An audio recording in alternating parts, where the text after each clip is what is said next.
بسم اللہ الرحمن الرحیم. ناظرین السلام علیکم. پروگرام ہے باخبر، میں ہوں یاسر رحمان. آج کے پہلے موضوع میں ہم بات کریں گے بیلٹ اینڈ روڈ فورم کا جو تیسرا اجلاس منعقد ہوا. بڑے زبردست طریقے سے وہ اجلاس منعقد کیا گیا. 130 ممالک سے زائد مندوبین سربراہان مملکت نے اس میں شرکت کی. 30 سے زائد آرگنائزیشنز کے سربراہان نے شرکت کی. اسی طریقے سے اگر ہم دیکھیں تو پاکستان کے وزیر اعظم انوار الحق کاکڑ نے بھی وہاں پہ شرکت کی، بھرپور شرکت کی IMS سے. اور پاکستان جو بینیفٹس اس BRF کے تھرڈ فورم سے MOUs کی صورت میں، ایگریمنٹس کی صورت میں سمیٹ سکتا تھا، ہم نے دیکھا کہ وہ پاکستان نے وہاں پہ سمیٹے. اور جو کلائمیکس تھا اس سارے دورے کا، حالانکہ وزیر اعظم اس وقت بھی چین کے اندر موجود ہیں، چین کے مغربی حصے میں جو کہ سنکیانگ کہتے ہیں وہاں پہ موجود ہیں، لیکن جو کل ہم نے دیکھا، کل شام کو جو ملاقات ہوئی وزیر اعظم انوار الحق کاکڑ کی اور چائنیز پریزیڈنٹ شی جنگ پنگ سے، اور اس ملاقات میں جن امور پر اتفاق رائے کیا گیا اور جن پر بات کی گئی اس میں معیشت بھی تھی، ہمہ جہتی. یہ ملاقات اسے میں کہوں گا جس کے اندر اسٹریٹجک تعلقات کو مزید وسعت دینے کے حوالے سے، مزید گہرائی دینے کے حوالے سے بات کی گئی. پاکستان نے دوبارہ اس عزم کا اعادہ کیا کہ پاکستان چین کو سب سے زیادہ اہمیت دیتا ہے اور پاکستان چین کے معاملے میں اپنے موقف سے 1 انچ بھی پیچھے نہیں ہٹ سکتا. اسی کو ریسیپروکیٹ کیا چائنیز پریزیڈنٹ شی جنگ پنگ نے، اور انہوں نے کہا کہ وہ پاکستان کو بہت اہمیت اور قدر کی نگاہ سے دیکھتے ہیں، اور سی پیک جو ہے یہ اسی ریلیشن شپ کی خوبصورتی کا ایک عکاس ہے اور اسے مزید گہرائی اور وسعت دی جائے گی. اور اگر سنیپ شاٹ تھوڑا سا وزیر اعظم کے اس دورے کے حوالے سے، جو بیجنگ میں جتنا ٹائم وزیر اعظم نے قیام کیا اور ملاقاتیں کی، وہ آپ کو بتایا چلیں تو ML1 اب آپریشنل ہونے جا رہا ہے. ایک اچھی خبر ہے پاکستان کے لیے. $6.7 بلین کی یہ انویسٹمنٹ ہے. اس کے ساتھ گوادر بندرگاہ جو ہے وہ بھی آپریشنل ہونے جا رہی ہے.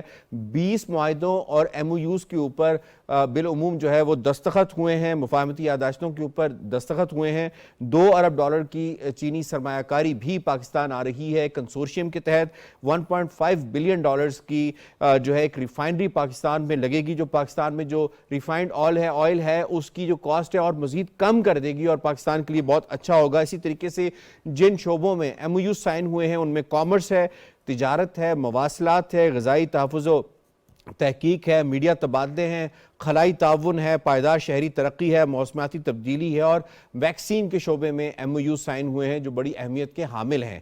اب معاملہ یہ ہے کہ MOUs تو ہمارے بہت زیادہ سائن ہو چکے ہیں، کانٹریکٹس ایگریمنٹس بھی ہو گئے ہیں. اب اسے ہم نے مٹیریلائز کیسے کرنا ہے اور کتنی جلد مٹیریلائز کرنے سے پاکستان کو کتنا فائدہ ہوگا، یہ وہ بنیادی سوال ہیں جو کہ آج ہم اپنے پینلسٹ کے سامنے رکھیں گے. سب سے پہلے تعارف کروا دیتے ہیں اپنے پینلسٹ کا. آج ہمیں جوائن کیا ہے شنیلا مار صاحبہ نے اسکائپ کے ذریعے، محمد نوشاد علی صاحب کے ذریعے ہمارے ساتھ جڑے ہیں.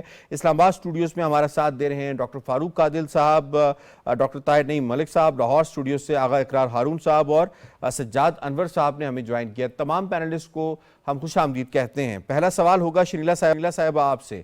بیلٹ اینڈ روڈ فورم کا انعقاد، پاک چین قیادت کی ملاقات اور SIFC کے تحت حکومتی اقدامات، پاک چین شراکت داری اور سی پیک منصوبوں میں حائل رکاوٹوں کو دور کرنے میں کیا مدد ملے گی؟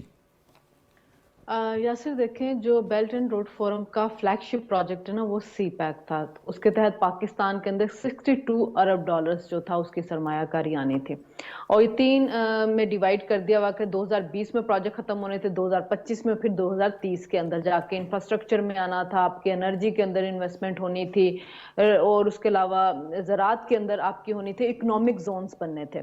2018 کے اندر جو پالیسی شفٹ آیا اس کی وجہ سے اس پروجیکٹ کے اوپر کام جو تھا کافی حد تک سلو ہو گیا. مطلب ہم نے سے $25 ارب تک کے ابھی تک کے جو ہمارے پروجیکٹ تھے وہ کمپلیٹ ہوئے ہیں.